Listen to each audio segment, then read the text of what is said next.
God roep ons om 'n verskil te maak. God roep vir my en vir jou om 'n verskil te maak in die samelewing waar ons is.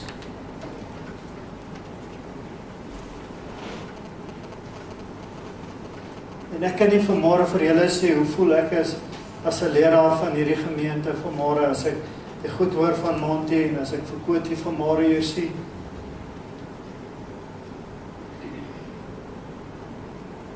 En ek weet, Here, dit is 1-1 op 'n slag, maar ons maak 'n verskil.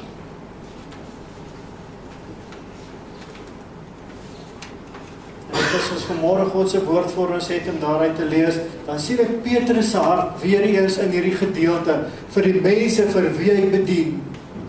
Hy het 'n hart vir hulle. 'n Aansporing om God se pad te stap. En dis waaroor dit gaan vanmôre. Hy sê, geliefdes, ek vermaan julle as bywoners en vreemdelinge om julle te onthou van vleeslike begeertes wat stryd voer teen die siel. En hou julle lewenswandel onder die heidene skoon, sodat as hulle van julle kwaad spreek soos van kwaaddoeners, hulle op grond van die goeie werke wat hulle aanskou, God kan verheerlik in die dag van besoeking. Wees dan onderdanig aan elke menslike verordening ter wille van die Here, of dit 'n koning is as opperheer, of die goewerneurs as sy gesandte, om wel kwaaddoeners te straf, maar die wat goed doen te prys. Want so is dit dan die wil van God, dat julle deur goed te doen, die onkunde van die dwaase mens tot swye sal bring. As vrymens, nie asof julle die vryheid het om 'n dekmantel vir die boosheid nie, maar as diensknegte van God. Julle moet almal eer. Die broederskap lief hê, God vrees, die koning eer, diensknegte. Wees julle Here onderdanig met alle vrees. Nie alleen aan die wat goed en vriendelik is nie, maar ook aan die wat verkeerd is. Want dit is genade as iemand ter wille van die gewete vir God leen verdra deur onregverdig te ly. Wat 'n roem is daar as julle verdra wanneer julle sonde doen en geslaan word. Maar as julle verdra wanneer julle goed doen en ly, dit is genade by God. Want hiertoe is julle geroep, om Christus ook in julle gelei het, en julle 'n voorbeeld nagelaat het, om julle sy voetstappe kan navolg. Hy wat geen sonde gedoen het nie, en wie se mond geen bedrog gevind is nie, wat toe hy uitgeskel is, nie terug uitgeskel het nie, toe hy gelei het, nie gedreig het nie, maar het oorgegee aan hom wat regverdig oordeel. Want selfs ons sondes in sy liggaam op die kruis uitgedra het, sodat ons die sondes kan afsterwe vir die geregtige lewe, deur wie se wonde julle genees is. Want julle was soos dwaalende skape, maar nou het julle teruggekeer na die herder en opsiener van die siele. Hemelvader, dankie vir die woord vanmôre. Dankie om hier saam te kan wees vanoggend. Here, wil U hierdie woord kom seën vanmôre. Wil U vir ons vashou en in ons harte inspreek. Ek bid dit in Jesus se naam. Amen. Ek het gisterand met julle 'n video geshare. Dit is bietjie lank, is 14 minute. En 'n mens het baie keer so net nie vermoë om dit oor te slaan. Net het dit gekyk. Ek wil vir julle uitdaag om dit te kyk. Spreek aan 'n mens hart. Ons is hier om 'n verskil te maak. Die tema van volgende se boodskap is, iemand kyk vir jou. Iemand kyk vir jou. Is nie net ek wat jy van vooraf kyk nie, nee. Iemand kyk vir ons daar buite in wat ons doen. Of ons kan sê, iemand hou ons dop. As ons na hierdie gedeelte vanmôre kyk, dan is daar een ding wat Paulus hierdie gemeente kom aanspoor en aanspreek mee. Onthou, ek het vir julle so 3 weke terug gesê, Petrus het hierdie brief geskryf aan van die gemeentes wat aan die weste kant van Klein-Asië geleë is, die wat daar Paulus se sendingreis van die hedendaagse Turkye, daardie gemeentes wat daar lê, en hy het hierdie brief geskryf om daardie mense aan te spoor en hulle aan te moedig om die pad van God te stap. En ek wil vir u sê, dan is ons by vandag, en die gemeentes in ons land het nodig om aangemoedig te word om die pad van God, ek wil sê, onafgewater te stap. As dit Petrus hart is, dan eer ons hom daarvoor, en hy begin deur die onderwerping aan gesag. Dis 'n redelike, veelbesproke tema aan die tyd waarin ons leef, oor wat is die onderwerping aan gesag. En hierdie week was daar op die nuus gewees, verskeie berigte oor 'n ma wat 'n kind in 'n winkel gevoeder het. Sy kort 'n medalje. Maar die media het dit uitmekaar geruk. Onderwerping aan gesag begin in huise. Dit begin by kinders wat vir ouers luister. Dit begin daar, dit hou nie daarop nie, né? Dan spoel dit oor. Ons werksomstandighede. As jy 'n werknemer is, het jy nodig om jou aan die persoon wat oor jou in die werk gestel het, sy gesag te onderwerp. Weet julle, en as ons daarmee sukkel, waarmee dink julle gaan ons sukkel? Hoe kan ons aan God se gesag onderwerp? As ons sukkel met kinders en ouers, werkgewer, werknemer, en dan praat ons nie eens van lidmate en kerk nie, maar hoe onderwerp ek my aan God se gesag? Hoe gee ek gehoor aan God as hy met my praat, as ek nie onder sy gesag kan of wil staan nie?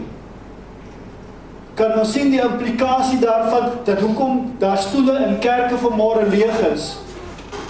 Hier's te veel mense in Bronkhorstspruit, as hulle besluit om vanoggend kerk toe te gaan, om al die stoele wat in al die kerke in hierdie dorp is daar te veel mense. Die kerke kan hulle nie huisves nie. Dan moet iets gebeur. Dit begin by die eenvoudige goed. Here, help vir my om my te onderwerp aan gesag.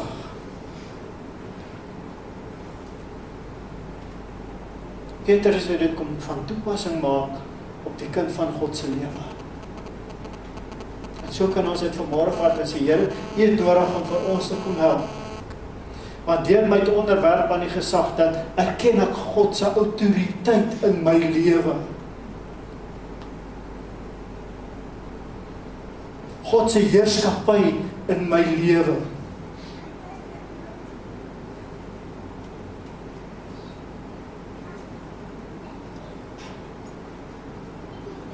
As ek nie aan God gehoorsaam is nie, is ek lief vir hom. Ek kan sê, ons kan lank daaroor gesels, nie? As ek lief is vir God, sal ek my aan sy heerskappy onderwerp.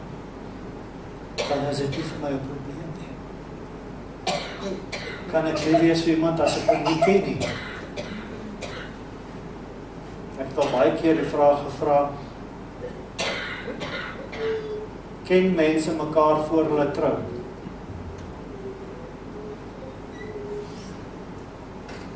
Veronderstel om so te wees, né? Julle sit baie stil, julle is nou bang om te roer hierso. Maar ek sien in die tyd waarin ons leef, trou mense vanaf voordat hulle mekaar ken. En nadat hulle getrou het, sê, o magtig, wat het nou hier gebeur?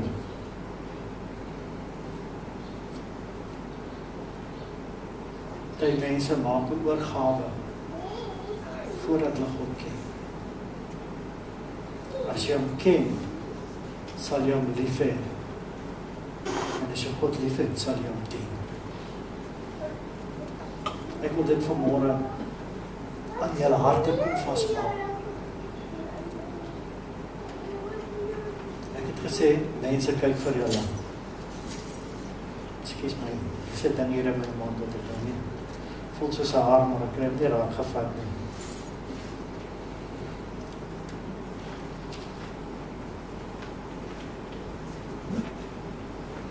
Iemand kyk vir jou.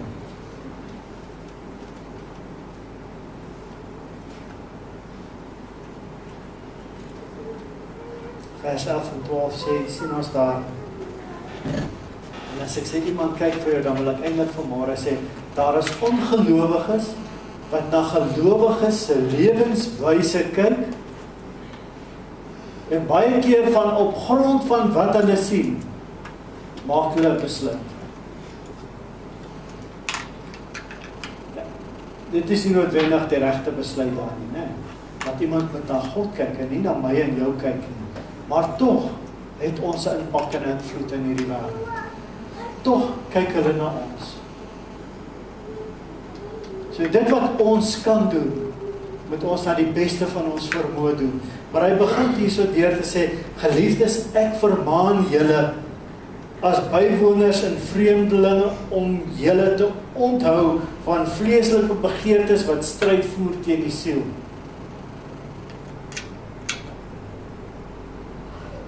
Met wie praat hy? Petrus praat met die mense in Klein-Asië. Hy praat met mense.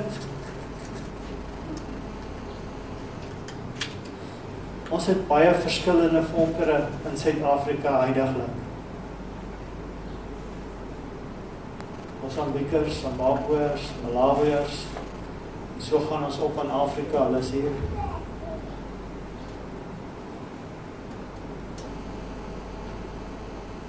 Petrus praat met die mense wat in Klein-Asië gewoon het, want omdat hulle vreemdelinge is, hulle was nie afkomstig van daai gebied nie, kon hulle nie grond besit het daar. So dis waar die term vreemdeling en bywoners vandaan kom. Wat is 'n bywoner? Dis 'n term wat ons nie meer vandag hoor nie, dis reg. Ons het altyd gehoor daar's bywoners op die plaas. En daar's mense wat daar bly wat nie hulle eie grond het nie, maar tog ontferm iemand hulle oor daardie mense om vir hulle huisvesting te gee. En dit was 'n bywoner genoem. So is hierdie mense wat in daardie landstreek ingetrek het, hulle kon nie in daardie land grond besit nie. Hulle was bywoners gewees. Hulle het nie die reg gehad om grond te koop nie, of grond te besit nie. So nou as jy 'n bywoner op iemand se plaas is, dan het daardie persoon so 'n bietjie autoriteit oor jou, né? Hy kan vir jou sê wat jy moet doen en hoe vinnig jy dit moet doen. Of ons dit nou wil weet of nie, maar dis die realiteit, né? So daardie persone het, sonder dat dit miskien 'n geskrewe reël gewees het, die slawe geword van die eienaar van die grond. Kan ons sien waar gaan haal Petrus sy hele ding vandaan om onderwerp julle aan die gesag wat oor julle gestel is. Vreemdelinge, bywoners, nie grond besit nie, plaas bly of by iemand bly, onderwerp jou aan sy gesag. Is dit so goed waarmee ons sukkel vandag?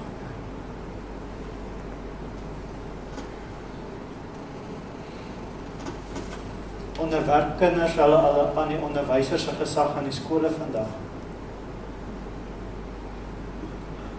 Moeilik, né? Ons kan nie sonder meer sê niemand doen dit, maar hulle doen dit moeilik. Met tye onder protes.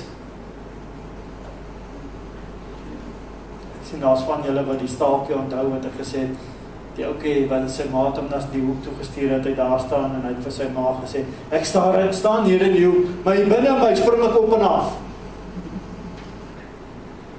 Ons is baie keer so, né? Ons is baie bevoeterd en hier binne en dan spring ons so op en af. Ons is nie gedien met die omstandighede hier om ons nie. Maar God het 'n plan. Het julle te midde van dit, wat Petrus vir hulle kom aanspreek as, onderwerp julle aan die gesag wat daar gestel is.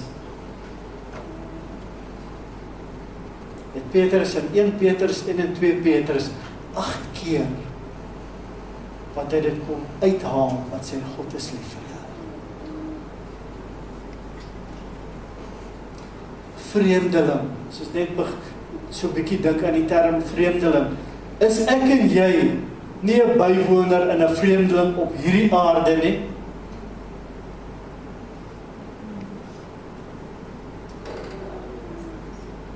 Die tentwoning wat ons het, gaan afgebreek word, een of ander tyd. Ons het laas maandagmiddag is die nuus gebreek dat Joos van der Westhuizen is oorlede. Is 'n tentwoning wat afgebreek is. 45 jaar oud.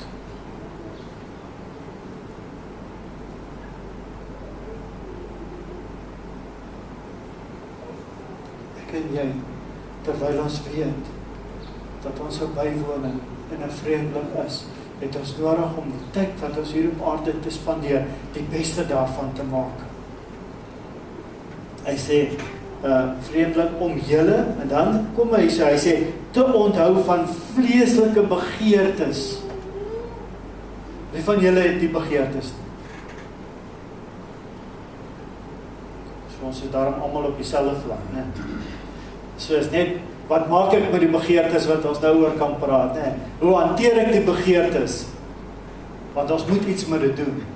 Hy sê, maar dan gaan hy verder in hierdie vers. Hy sê, wat stryd voer teen die siel. So daar is van hierdie begeertes wat ek weet, wat in stryd is met God se woord. En dit moet ons hanteer. Dit moet God vir ons krag gee, om dit eerstens, ek kan net iets aan iets doen, as ek dit herken. Is ek reg? So ek moet die begeertes wat ek het, kan identifiseer, sodat ek 'n stryd kan voer teen dit, om te sê, Here, U weet, hierdie goed gaan vir my laat val. Help vir my. Ons kan maar eerlik wees met God, glo vir my. Ek het in die afgelope week vir iemand vertel, hoe lang dit my gevat het om op te hou vloek. Nie 'n dag nie, nie 2 dae nie, nie 'n week nie, en ook nie 'n maand nie. 3 maande. Dit was 'n stryd wat ek hier in my binneste gehad het. Die moment as ek vloek, want as jy trok het, dan moet julle aan mekaar kan vloek. Jy kan dan nie met 'n spanner aan mekaar sit.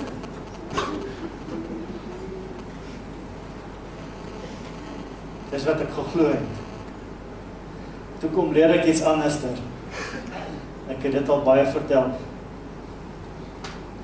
Baie lanklaas vertel. Ek het 'n paar MAN-lorries gehad, en die een het my baie drama gegee. Ons het in die loop van die week agter geraak met die vragte. En ek het die Vrydag na die vroukie toe gestap, Heiselswart, sy het in Ryten gebly. Sy Heisel, ons sal môre al die agterstallige afleweringe op datum hê. Sy sê vir my, Sakkie, nou in Hemelsnaam, jy kon dit die hele week nie reg kry nie. Nou wil jy my vertel, jy gaan dit Saterdag doen. Ek sê, jy sal sien. Ek het net so raket tot bekering gekom. En ek het 'n lorry gehad, hulle het nommers opgehad, en hierdie een was nommer 11. En ek het net voor daai lorry gaan staan, en ek sê, Here, ek weet nie of dit Bybels is of nie Bybels is nie, maar die Bybel praat van lê 'n ding hande op. En dit is nou nie om stukkend te slaan. En ek het so voor daai lorry gaan staan, en ek het my hand op daai lorry gesit, en ek het gebid. En ek het God vertrou dat daardie trok saam met die ander, die volgende dag 2 vragte Rustenburg toe sal ry. 2 vragte van Ek Industrie af Rustenburg toe, moet jy 'n bietjie werk. Dit gebeur nie sommer van self nie. Glo vir my. Saterdag het daardie lorry 2 vragte gehad op Rustenburg toe, saam met die ander, sonder 'n enkele probleem. Ek het maandagoggend daar ingestap, en ek het die afleweringsnotas neergesit. Dis my Sakkie, in Hemelsnaam, wat het gebeur. En ek het daar gedeel. Daar was 'n verkoopsman, Ellen White, en sy het met Ellen gepraat oor dit. Maar dit het 'n impak gemaak. Mense kyk vir my en vir jou. Hulle hou vir ons dop. Hulle sien wat maak ons, die reg en die verkeerd. En 'n kind van God gaan foute maak. Dis wat ons met die foute maak, wat 'n verskil maak, wat ons verskillend maak van iemand wat net 'n fout maak, maar net aangaan met sy lewe. Maar 'n kind van God maak 'n fout en hy kom staan daarvoor en hy sê, vergewe vir my. Here, help vir my. Ek het gesondig. En God is getrou in sy woord. 1 Johannes 1 vers 9, hy sê, as julle sonde bely, ek is getrou en regverdig om julle dit te vergewe en julle te reinig van alle ongeregtigheid. Mense, dis die goed wat ons het om aan vas te hou, midde van die feit dat ons weet dat mense kyk vir ons.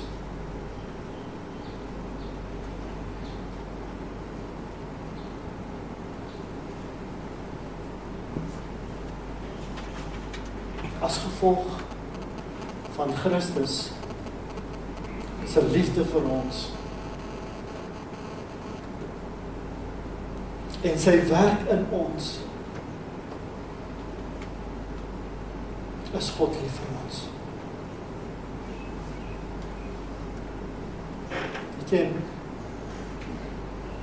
Ek bid dat jy God se liefde sal ervaar in jou lewe. Daar is tye wat 'n mens voel, ek is ver van God af. Maar ek bid ook dat jy die tye sal beleef wat jy weet, as dit nie vir God was nie, te vergeefs was alles. Here, gryp in my lewe, te midde van die feit dat ek 'n pelgrim en 'n vreemdeling is hierso. D.L. Moody het gesê, hy het 'n probleem. Weet iemand?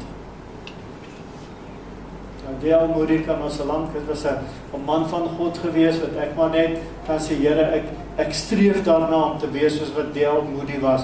Want D.L. Moody het gesê, D.L. Moody, die man met wie hy die meeste sukkel, is D.L. Moody.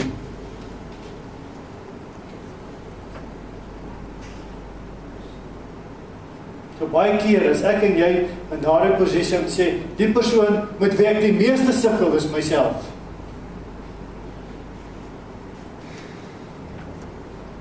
Ons moet dan maar net 'n lys maak van waarmee ons sukkel, né?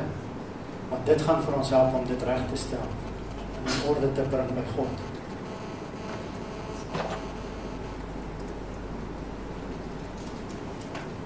Hoekom kyk ongelowiges na jou?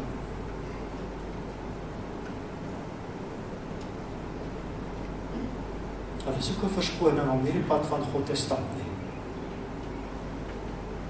Hulle soek 'n verskoning. En glo vir my, hulle gaan hom kry. Dis daarom dit wat ek en jy kan doen. Kom ons maak dit reg. Kom ons vra die Here om vir ons te help.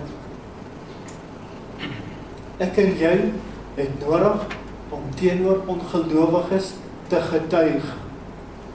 Ons het nodig om vir hulle te vertel waarmee God besig is in Sakkie se lewe, nie in iemand anders se lewe nie. Ek het vir my Vrydag gesê, Dominee, ek het in die laaste 6 maande saam met jou meer mense besoek as wat ek in my hele lewe lank voorheen gedoen het.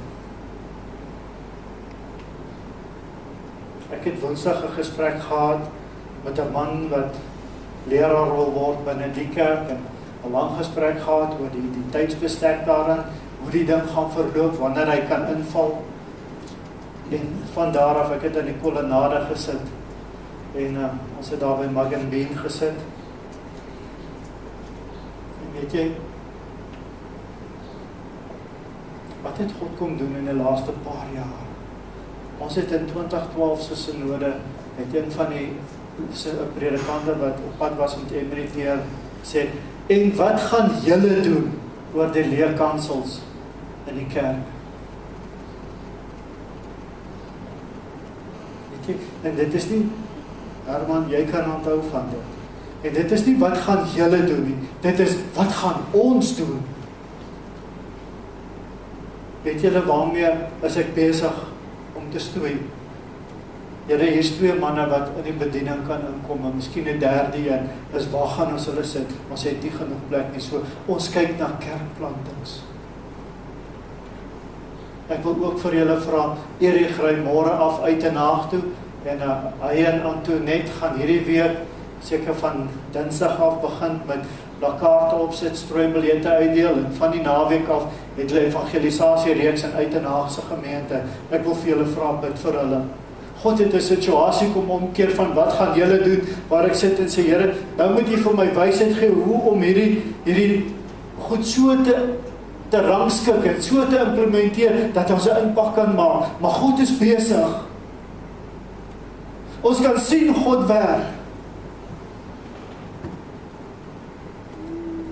Vandaar af het ons gery, het ek vir Eddie by Pat gekry in die hospitaal, Eugene Marais, hulle het vir hom Saterdag geopereer, sy dag, nou moet ons weet, Pat het beenmergkanker. Pat het sy lewe vir die Here gegee. Pat het by 'n punt gekom waar hy vir my sê, Dominee, ek is besig om my vyande te vergewe. Pat se kanker het in remissie gegaan. En toe het hy pyn van die skroewe van die vorige rugoperasie en die kanker wat nou losgeraak het en pyn veroorsaak het, en hulle het 'n operasie gedoen. Nou dit klink vir my of hy by 'n bouer was, want hulle sê hulle het sement in die wervels ingesit om dit weer stewig te maak. Pat het gesê, ek hoop om Sondag uit die hospitaal uit te kom. Ek het gisterand 'n SMS gekry, loof die Here, Pat is huis toe gister. Mense, dit is die God wat ek en jy kom aanbid, vir wie ons kom staan vanmôre. Mense kyk vir ons.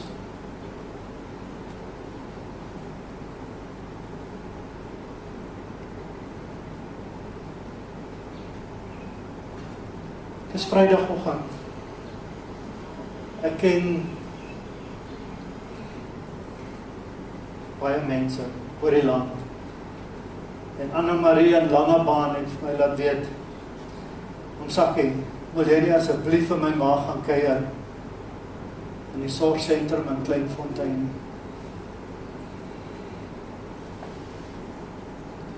En haal 'n mens diep asem en ek sê, Anna-Marie, ek sal vir haar gaan kuier. Vrydagoggend het ek vir haar gaan kuier.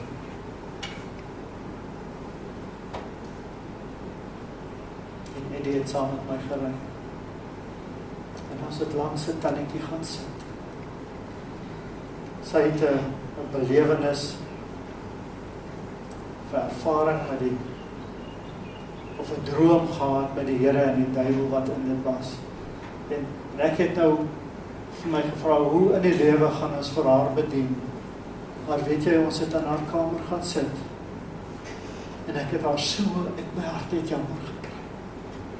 Want haar gedagte was heeltemal deur mekaar. Sy kan nie, sy moet mooi sit en dink elke keer, wat se dag is dit vandag? Maar dan sê sy, ek het 'n dag gemis. Die korte dag aan hierdie week. Weet jy, ek het hierdie daar uitgeloop en sê, al wat sy vandag nodig gehad het, is iemand wat vir haar omgee. Iemand wat vir haar lief is. En ek het daar gekyk en hier in my hart het ek gesê, ons het tyd, terwyl ons helder denkend is om keuses te maak. En ons moet nie daai tyd laat verbygaan en eers wag dat jy in so 'n situasie kom dat mense nie seker is dat wanneer hulle met jou praat dat jy verstaan nie. En mense, dit kan met enige een van ons hier gebeur. Maar wat ek sê, dankie dat ons net langsaam kom sit en vir haar vashou en vir haar bid.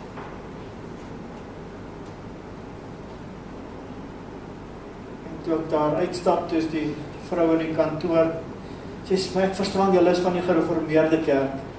Ek sê, nee, jy verstaan verkeerd. Dit is die Christelik gereformeerde kerk. Maar ek sien, daar's niks. Ek sê, kan jy die De Vos kerk onthou? Ja, sê sy. So daar sê, ons is op dieselfde bladsy. Sy sê, maar ek het vir toe op die De Vos geken. Ek sê, ja, dit was Dr. De Vos se seun. En toe is dit nog 'n gesprek van 10 minute verder, hoe sy saam met hom gewerk het. Ons het 'n verskil gemaak. Mense kyk. Ek en jy het nodig om op te staan en te sê, Here, help vir ons. Iemand kyk vir ons, maar dit waarmee ons besig is God se saak. Stem julle saam met my? Ons is hier om 'n verskil te maak vir God se koninkryk.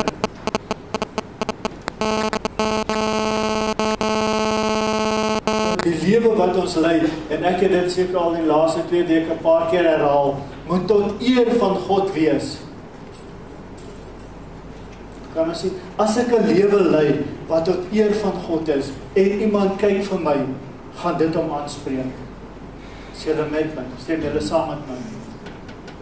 So al wat ons moet doen, ons moet net alles wegvat wat nie lyk soos 'n kind van God.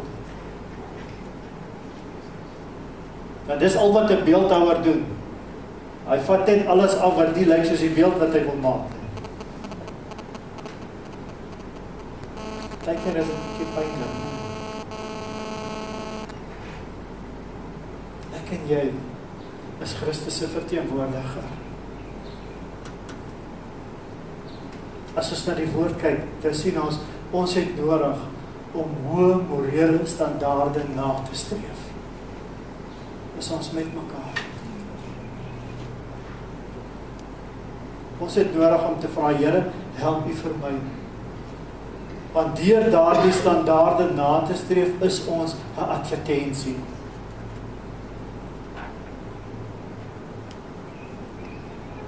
Ek kan nou lank oor motoradvertensies gesels.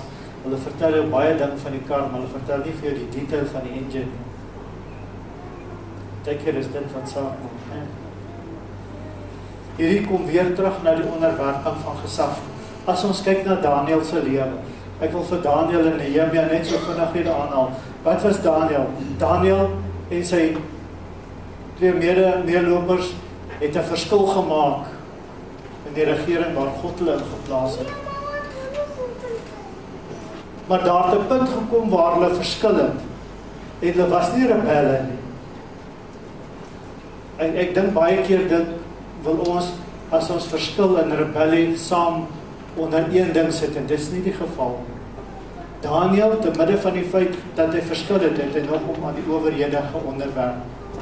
Ons leef in 'n moeilike tyd, want ons wil sê, Here, hoe kan ons aan 'n regering onderwerp, waarin donderdag dit chaos was, waar die CNN sê, South Africa's Parliament brawl. Dan wil ons sê, hoe kan ons dit doen? Maar ek en jy het nodig om God vas te hou, om 'n verskil te maak, vir daardie mense te bid, en dit kan verander. As ons sê ons bid nie, dan sê ons dat my gebede kan nie 'n verskil maak in hierdie regering nie. En dis nie die waarheid. Ons kan. En ons moet. Nehemia het navraag gedoen oor hoe gaan dit met die mense in Jerusalem. En toe hy daarvan hoor, het hy gesit en geween. En hy het gesê, Here, vergewe ons, want ons het gesondig. Nie, Here, daardie mense het gesondig, nou sit ek hier in ballingskap, nou moet ek al hierdie moeilikheid vat, wat hulle gedoen het. Nee, hy het gesê, ons het gesondig. Here, kom raak, help vir ons. Nehemia het hom nog steeds aan koning Artasastes se gesag onderwerp. Hy het gebid, en toe die koning vir hom vra, Nehemia, wat is fout? En hy gesê, Here, help vir my. Ons ken 'n skietgebed, jy wil weet van 'n skietgebed, gaan lees Nehemia en kyk voordat hy met die koning gepraat het. En hy deel met die koning wat gebeur, en die koning gee vir Nehemia wat hy gevra het. En selfs meer, hy gee hom reisdokumente, hy gee hom materiaal om die muur te gaan herbou in Jerusalem. Mense, dit is waar ek en jy moet wees. Sê, Here, help vir ons om daardie materiaal te vat, om Jerusalem se mure te gaan herbou. En ek wil vir u sê, ons praat nie vandag van 'n fisiese Jerusalem nie, maar God se koninkryk se mure is plat. Midde ons omstandighede moet ons kan opstaan en 'n verskil gaan maak. Ons kan nie wag dat dit ideale omstandighede is en dan gaan ons 'n verskil maak nie. As ons wag vir ideale omstandighede, gaan jy sterf voordat dit gebeur. In jou omstandighede moet jy kan opstaan en begin om God te dien en begin om 'n impak in die wêreld te maak. Mense, die kerk in ons land slaap.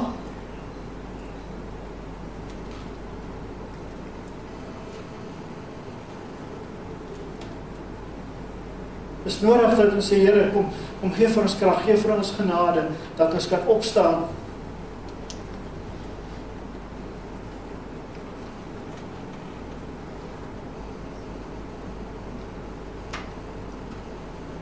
Ons het nodig om God se wil te gehoorsaam. Want wanneer ek sy wil gehoorsaam, sal ek ook sy wil doen. Wanneer ek en jy God se wil doen, sal ons dwaase mense stil maak. Omdat hulle sal sien, hier is iets wat ons nie van geweet het nie.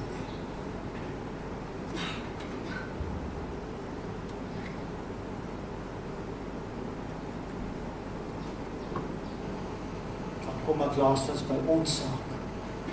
Dit wanneer ek en jy weer terug by die onderwerping van gesag. Die onderwerping van my en van jou in God se gesag kan 'n impak in hierdie land maak. Dit het die Romeinse Ryk afgebreek. Die onderwerping van mense aan God se gesag. Nou kon ons lang teruggaan in die kerkgeskiedenis en hierdie goed so impak en hoe die Romeinse Ryk afgebreek is en hoe dat die Romeinse Ryk eintlik 'n Christenryk geword het en van daar af het alles weer verkeerd geloop. Tot en met vandag toe. Maar dit het 'n verskil gemaak. Dit het 'n impak gemaak. Ek en jy het 'n voorbeeld en daardie voorbeeld word vir ons vanaf vers 21 tot 23 toe uitgespel. Julle wat deur hom glo, dis die hoofstuk 1 daar. So hy wat geen sonde gedoen het nie en wie se mond geen bedrog gevind is nie, wat toe hy uitgeskel is nie, terug uitgeskel het nie, toe hy gelei het, nie gedreig het nie, maar het oorgegee het aan hom wat regverdig oordeel, wat self ons sondes in sy liggaam op die kruis uitgedra het, sodat ons die sonde kan afsterf van die geregtige lewe. Deur wie se wonde julle genees is. Ek en jy het 4 evangelies, Matteus, Markus, Lukas en Johannes, waarin ons die lewe van Jesus kan gaan naspeur en kan gaan kyk hoe hy die pad gestap. En hy het dit gedoen om vir my en vir jou aan te spoor om daardie pad so te stap.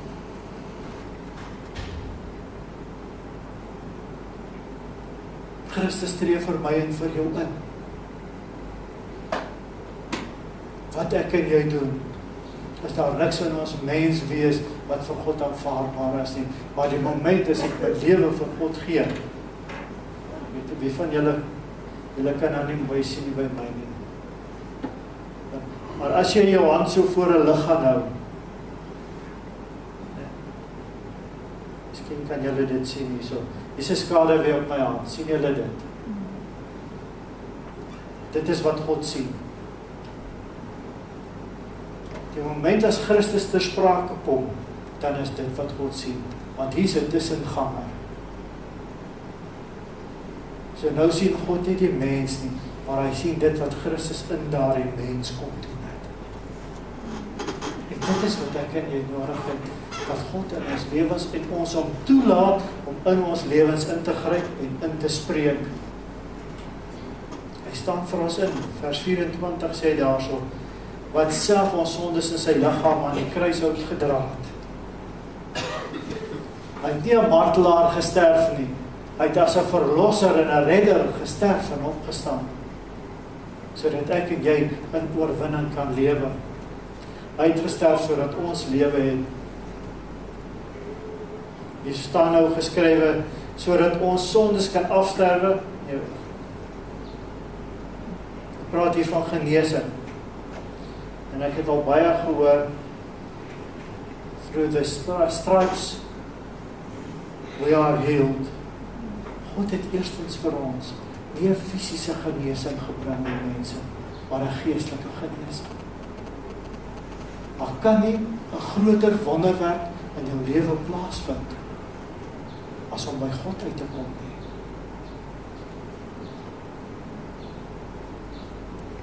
Fisiese genesing is 'n bonus. Want ons gaan 'n verheerlike liggaam hê wanneer ons die dag na God toe gaan. Hy sê dis wat saak maak. Ons moet mekaar in die hemel raak sien. Dis waaroor dit hier gaan.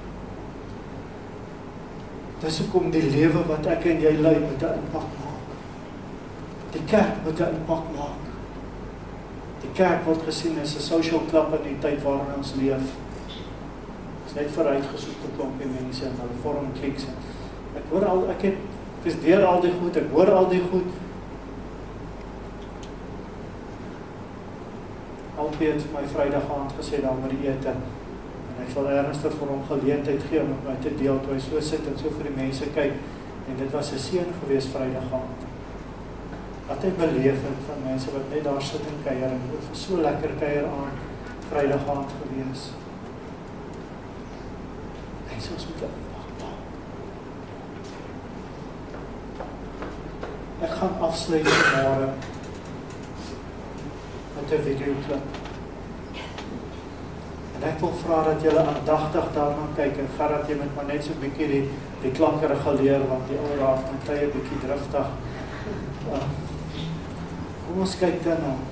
Kom ons laat toe dat God vanmôre in ons harte kom. Ons bid.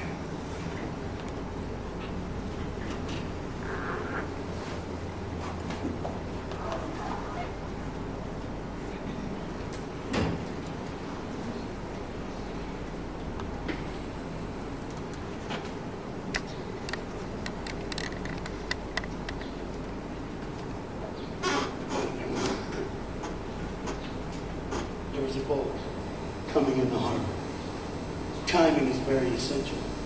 I'll go ahead and give you the key. The key is this. There's always a light. Everybody say light. Say it again. One more time. There's a light that the train conductor needs to see. If that light is green, he will go. If it's red, he must stop. You see, God has given us road signs in our life that we must read. Lines that tell us to go and lines that tell us to stop. Whether we read those and believe them or not is up to us. That's why some of you have fallen. And you cannot get up. But tonight, that's why I'm here.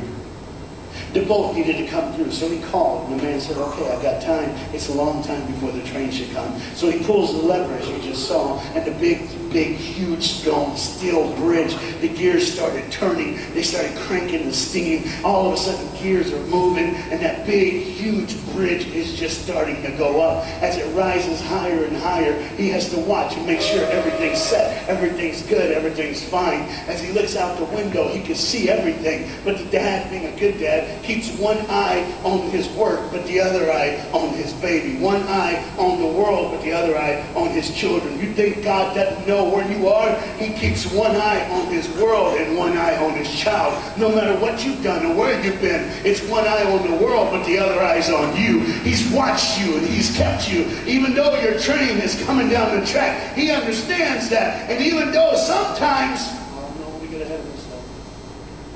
See the red light? You didn't see it.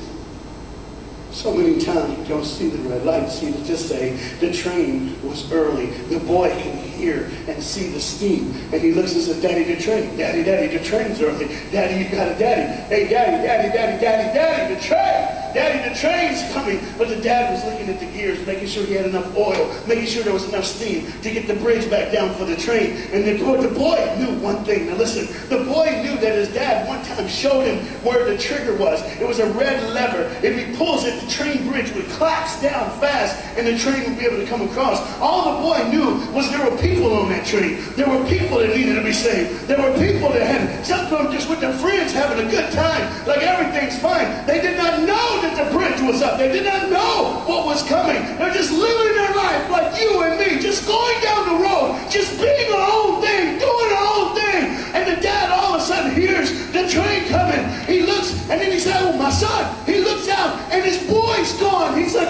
where's my son? Where's my son? He got up and down. He looks back just in time to see his son trying to save the day.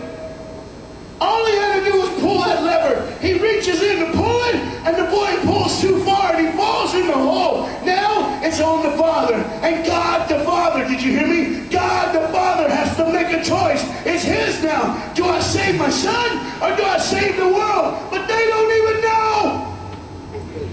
They don't even know.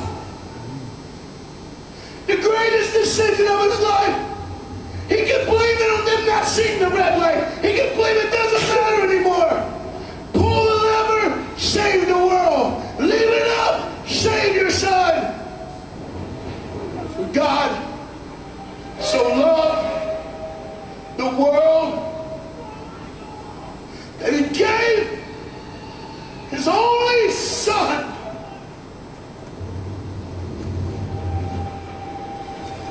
Whosoever believes in him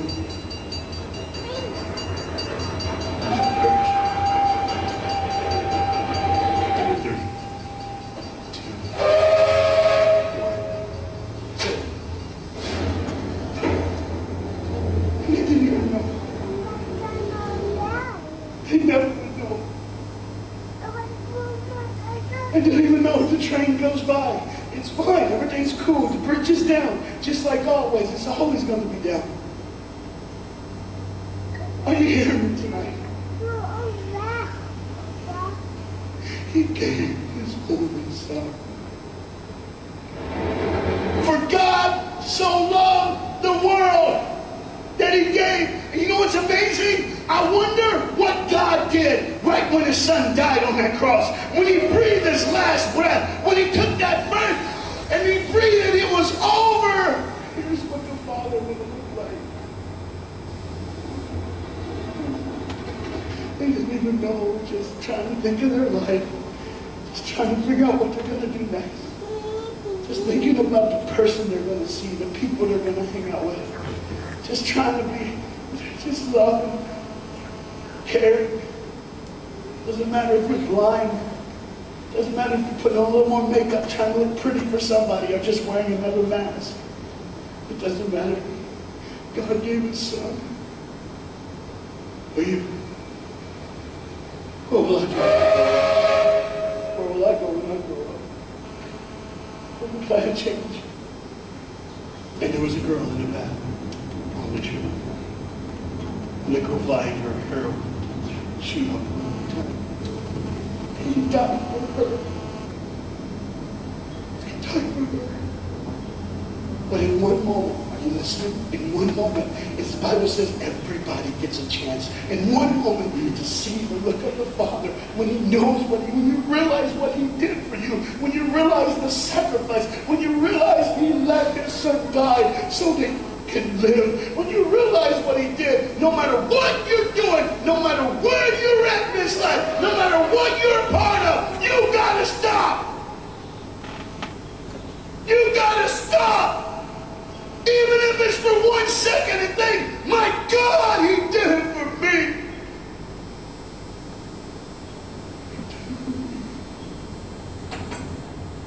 And I pray to God you drop what you're doing. Drop what you're doing.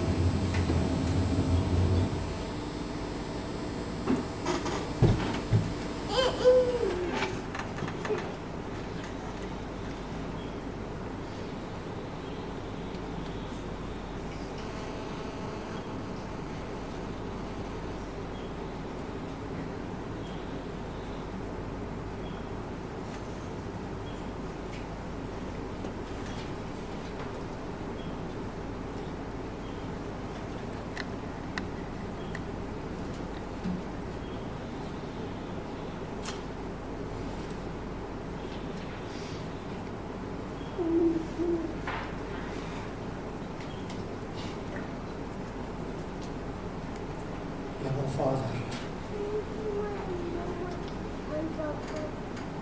ek bid dat U vanmôre vir ons die genade gee.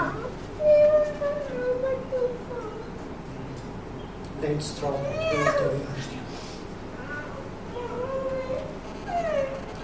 verskil maak.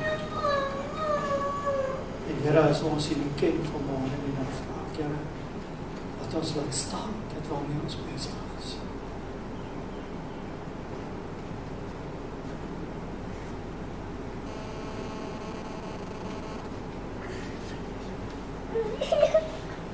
Here Jesus in ons kom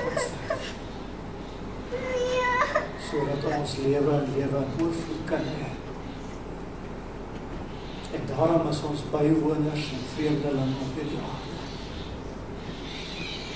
Om eendag in die heerlikheid met U te wees. Here, ek bid vanmôre dat U opnuut vir ons kom aanraak.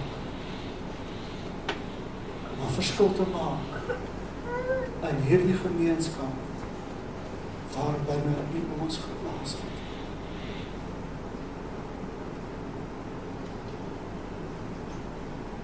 Help vir ons om te sien wanneer die rooi ligte in ons lewens verbygaan. Help vir ons om ander te help wat rooi ligte oorgesteek het. En 'n verskil te maak. Here, ek wil vanmôre vir U op die kom sê dankie. Dankie vir U genade. Dankie vir U reddende genade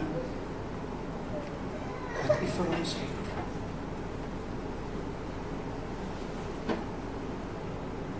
Here Vader, ek bid dat U hierdie week sal seën en dat U ons oë sal oopmaak vir die wêreld en die realiteite om ons. My Vader, ek bid dit vanmôre by U. In Jesus naam.